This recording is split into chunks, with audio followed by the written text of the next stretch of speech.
আমি কিন্তু এই কথা বলিনি যে আমাকে ভোট দিলে নবী ভোট পাবে। আমাদের শ্রদ্ধেয় ওস্তাদ চরমোনাইয়ের পীর সাহেবের এই হিসাবটা আমি বুঝলাম না। উনি এটা কী ধরনের হিসাব করলেন? এটা ওনার কী ধরনের দর্শন যে নৌকা মার্কায় ভোট দিলে সেই ভোট পাবে শেখ হাসিনা? বলে নাই নৌকা মার্কার প্রতিষ্ঠাতা শেখ মুজিবুর রহমান ভোট পাবে, বলছে রানিং নেতার কথা, শেখ হাসিনা ভোট পাবে। যদি আপনি নৌকা মার্কায় ভোট দেন, ভোটটা পাবে বর্তমান প্রাইম মিনিস্টার শেখ হাসিনা।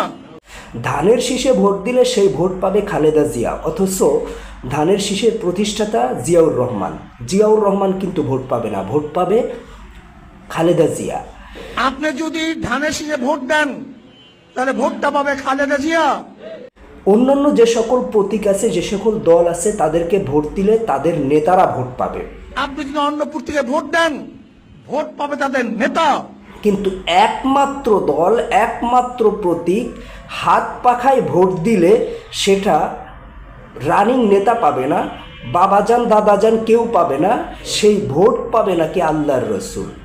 আর আপনি যদি হাত পাকায় ভোট দেন, হাত পাকায় ভোট দিলে ভোট পাবে ইসলাম এবং আল্লাহর নবী।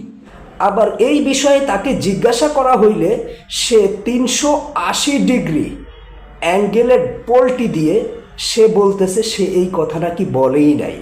আমি কিন্তু এই কথা বলিনি যে আমাকে ভোট দিলে নবী ভোট পাবে। আমি এই কথা বলিই নাই।